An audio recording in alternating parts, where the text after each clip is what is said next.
Hey, good morning. We're going to do Tanya for Thursday. And we start a new chapter, chapter 32.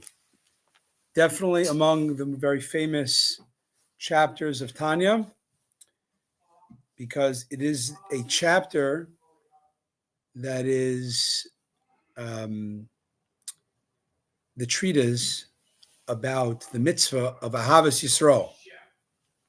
It's very, very famous.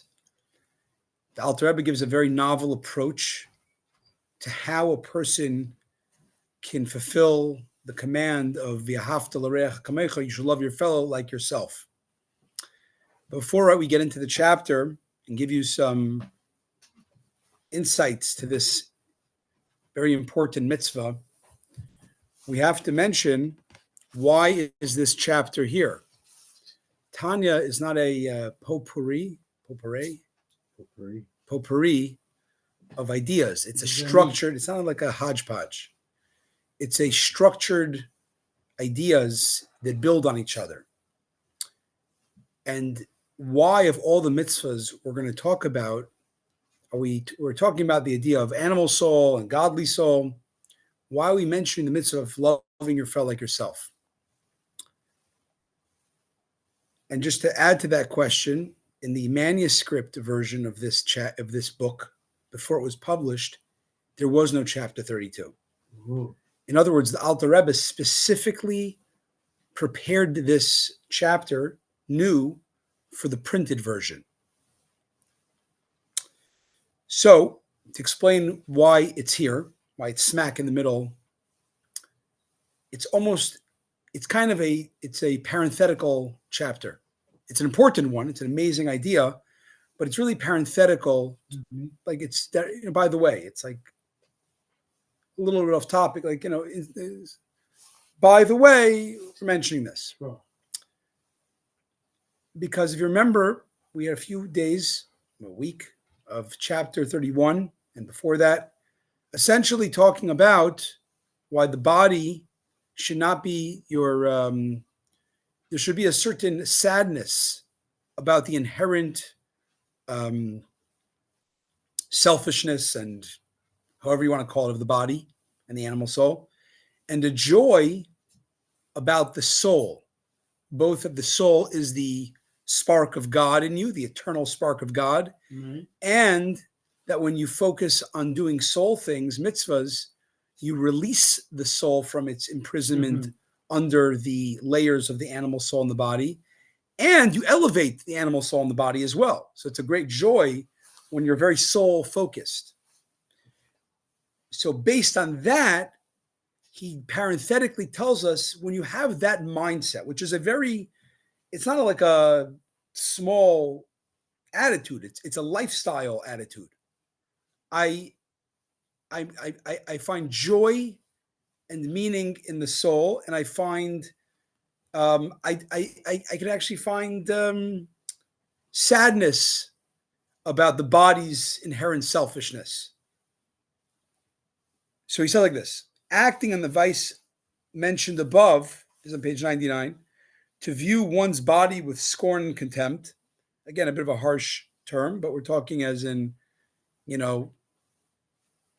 talk to your hedonistic, animal soul in that way, and to find joy in the joy of the soul alone, right? Because that was the whole premise. A person their concern, their joy, their aspiration should be the soul. Their body, at best, it's a cute puppy. Cute puppy. If at worst, it's a selfish animal. But when you have that attitude, now you can learn another foundational idea in Judaism, which without Hasidism, you have to understand, without Tanya, what we just learned, there's big questions of how you could do the mitzvah of loving your fellow like yourself. Right? Why? Because to love your fellow like yourself seems to be a feel-good statement, but is not easily done. You love your fellow like yourself. I think it's actually a fact that you are me and I am you. Okay, we're going to get to there. No, good point. But you're giving a little bit of a teaser here for what we're going to say. But without that, the basic, right? With the basic, okay, without any, you're getting kind of philosophical scaffolding, which is true. But you tell someone there's a big mitzvah, love your fellow like yourself. You're like, what is that? I like myself better. I shower, I eat, I go to work, I buy toys for myself. You know, I should do. I do. I take care of myself like 10 hours a day. I should do 10 hours a day for someone else. Like every single person, I should love like myself. It's a big question because the Torah doesn't mince words. If the Torah doesn't mince words, then what is it saying? Maybe you should be very kind, but to love it like yourself. So the codifiers, Rambam, others, they explain it's behavioral a lot of times. Like Hillel say, don't do to others like you don't like done to yourself. Doesn't mean literally, give all your money to the next guy. But behavior. It almost means that, though. Almost, very close. But behaviorally. Let's not skip. We're not skipping here. We're skipping. So basic interpretation of Rambam is treat the other person the way you would want to be treated. The golden rule, as they call it in the world. Or don't do. Or Hillel was the opposite. You can't say do as much for the others as you do for yourself, but at least don't do bad to him as you would want to be done to yourself. So in other words, they lessen the statement. It doesn't mean literally love beating hard for the other guy like yourself, but treat the other guy like yourself. But Tanya is going to say, and Alan's touching on this, that with the spiritual attitude towards life and self, you actually could have feeling for the other person like yourself. It's a direct and easy path towards fulfilling the mitzvah. You should love your fellow as yourself. Right from the beginning, love your neighbor as yourself. That's from the Torah. You shall love your fellow as yourself, as it says, with regard to every Jew, both great and small, whether it's a very nice guy or it's not such a nice guy. You have to love them like yourself. There's no qualification, whether they're a holy of holies or they're at the face of it, wasting their time on the street corners. Anyways, you have to love them all like yourself, every Jew.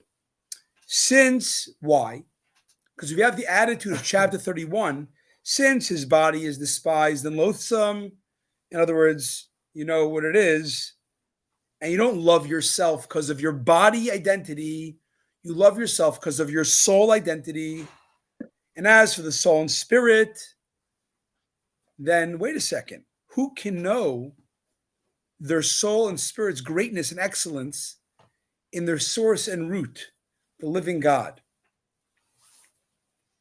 Right? Mm-hmm. Furthermore, they're actually all equal. They all have one Father. It is on account of this common root in the one God. In other words, both the idea of if you're really you love yourself because of your godly spark, and there's a godly spark in the next person as well.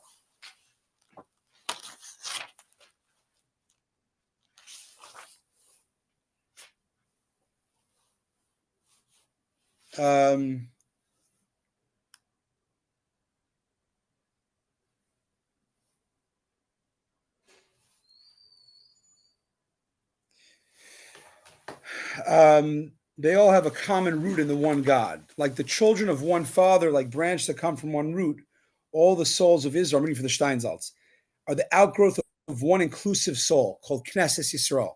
Knesset Yisrael means the congregation of Israel is a term for the root, the origin root of all the souls. Oh, sure. That collective soul of Israel, well, it's a level within that. It's a level where there exists one shared soul, a soul that is not intrinsically divided, but only seems that way. Like a ray refracted by polished glass splits into thousands of flickering lights in varied hues. At their source, the one ray of light, there's no difference of one color in the next. So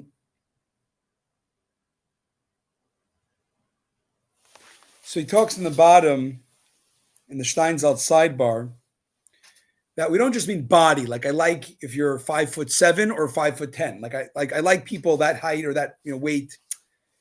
We mean also personality traits. I like people that are my type of people. My whether they're funny, whether they're quiet, whatever your person's. It could be even personality things are also body. They're also tangible things to some degree. But the reality is, you have to first look at yourself and not love yourself because of your personality traits. The ideal, and it's a lot of work, is to love yourself because of you have a spark of God in you. Oh, man. And everything else is just a tool almost.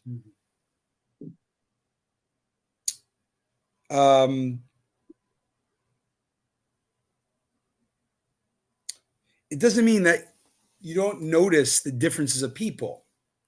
But those things, when you're very God-centric, soul-centric about yourself, which is a very big, tall order, just for the record. I mean, it's not so simple, but let's at least put it out there as an aspiration. Then all the other parts of you are like, well, okay, that's very nice, but like, so I have this talent, but that's a drop in the bucket compared to that I have a godly soul. He says Hasidic society, which the Tanya is kind of one of the early philosophical works of Hasidism, it's a very egalitarian society. All the distinctions of hierarchy in a society of like youth and old, poverty, wealth, scholarship, and even illiteracy in Hasidic societies were of relative little importance. People knew who was a great scholar and who was, a Tillim Zalger, a simple, just a Tillim reader. But it wasn't the main, they didn't judge the value of the people in their village based on that. It was like, that's your role, but that's not your value. It says, amongst the Kutzker Hasidim, the spirit of equality reached an extreme. Rabbi Leibele Eger was a grandson of Rabbi Akiva Eger. He became a chassid. His family sent someone to Kutsk, where he went to become a chassid, to see how messed up is he, quote unquote. Kutsk. Kutsk is a town. Yeah. No, I thought you said cut.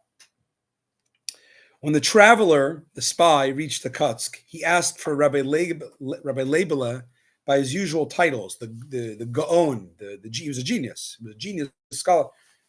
But no one heard of such a person. The Gaon, the righteous Rabbi Leibele, who's that? Because he found Rabbi Leibele dressed as a simple Jew, sitting with the Hasidim as an equal among equals. At that moment, an ordinary Jew dressed in ragged clothing approached, and the Hasidim rose to meet him. So the visitor said, "Who's that guy? Is he like a hidden tzaddik? A big scholar? No, he can barely read Mishnah." Well, is he from a great illustrious family of great lineage? No. He's the son of a laborer. Is he wealthy? Look how he's dressed. Think he's wealthy? Then why do you honor him? Because he excels in humility.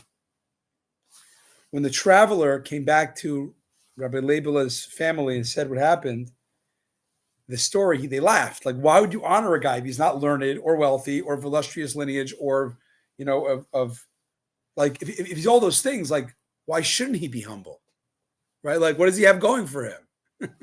He's homeless. Like, of course he should be humble. But when they heard that in Kutsk, when they heard the report of the way the other camp viewed this story, they said, on the contrary, if he's not learned, wealthy, or of a great family, then the fact that he's humble is truly remarkable. Mm-hmm. Which I don't know what that story means. We have to unpack that. Mm-hmm. If he has nothing going for him and he's still truly humble, then he's really great, which I have to think about that. Anyways,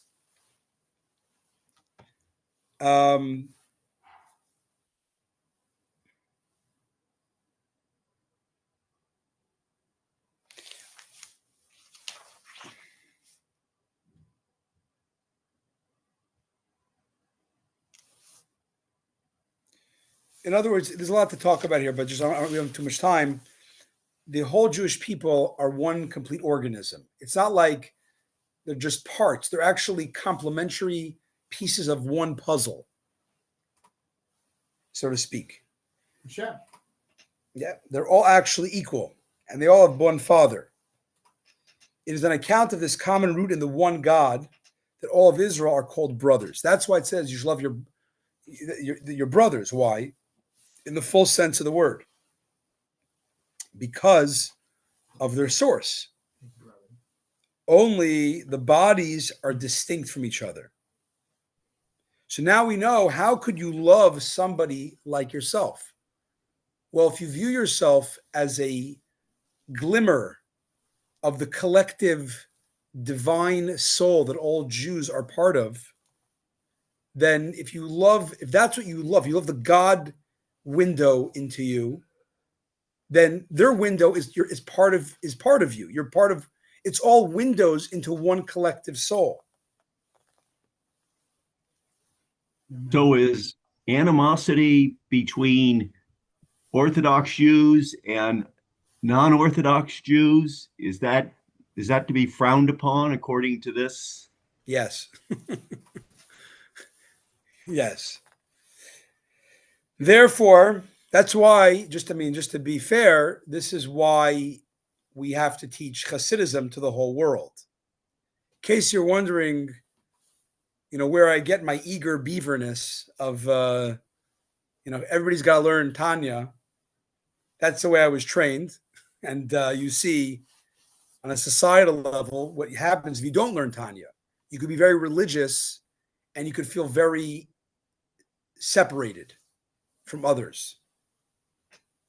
And the secular as well. Meaning everybody feels, this is the part of the problem of being born, is that you feel separated, you feel individuated, which has a big problem, by the way.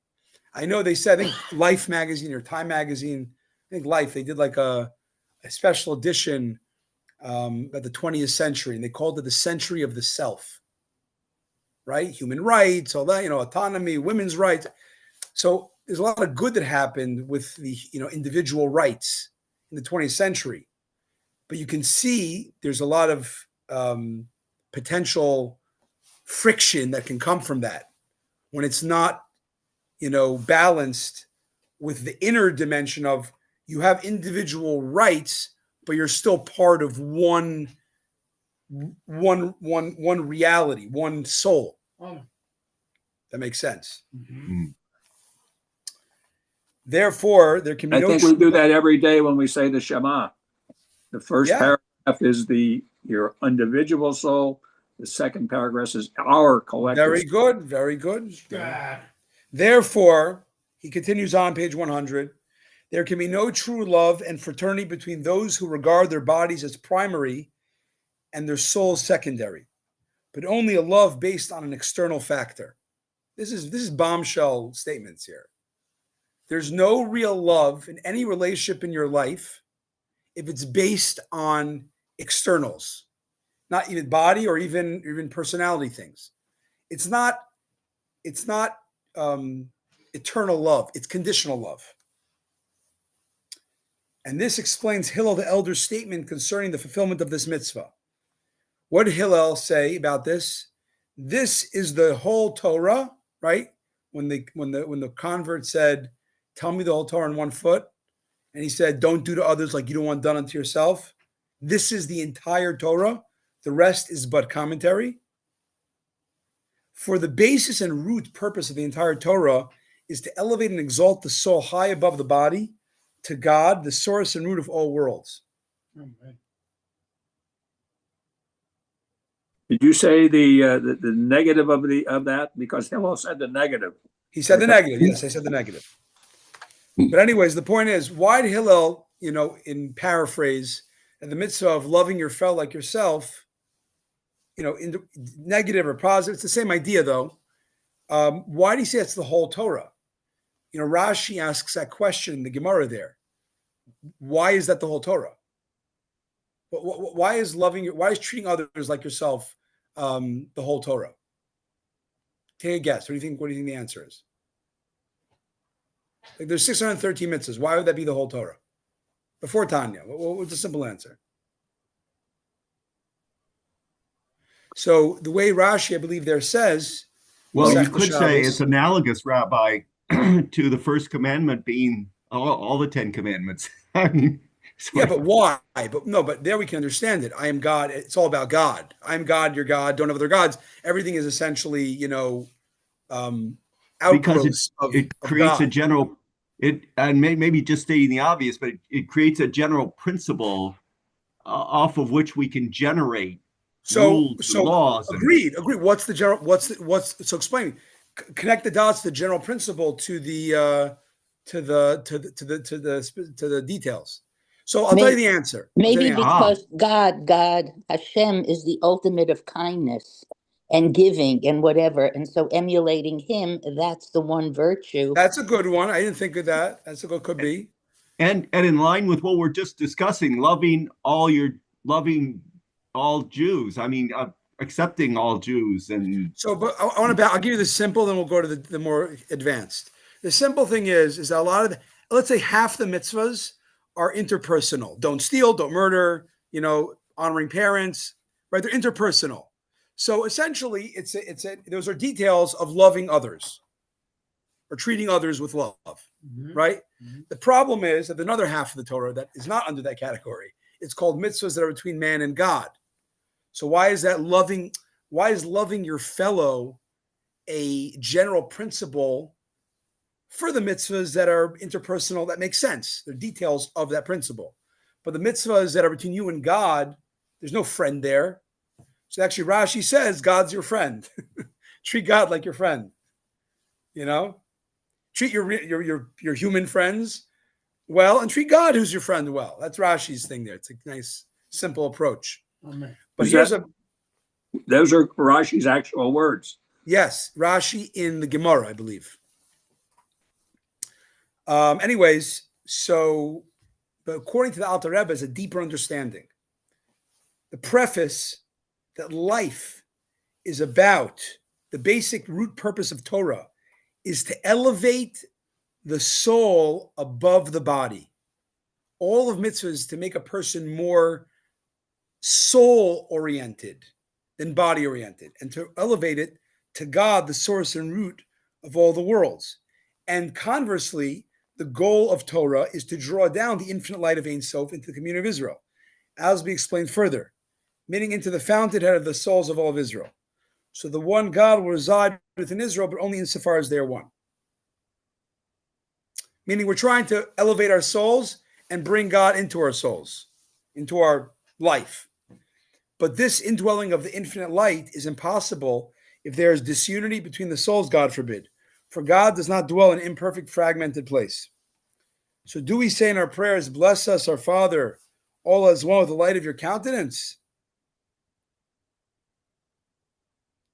So we do. That's what we say in the end of the Shemona Esrei.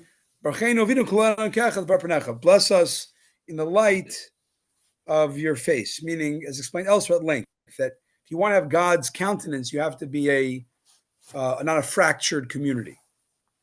So that explains why the hell say it's the whole Torah, because don't get to the idea of what you're doing in Torah and mitzvahs. The function on a deeper level is elevating the soul and bringing God down as well. And both of those things, the most important prerequisite is, so to elevate your soul over the body, that's a prerequisite. The only mitzvah that's a basic prerequisite is of loving your fellow like yourself. You can't do it if you're not soul centric. So if the whole purpose of Torah, all mitzvahs, whatever it is, whether it's shatnez or anything, whatever random mitzvah you want to say, it's all ultimately about living by a soul consciousness. And the one mitzvah that is intrinsically about soul consciousness is loving your fellow like yourself. That's one. And the second angle is the other aspect is bringing this God, the infinite God, to rest among us. And a prerequisite for that is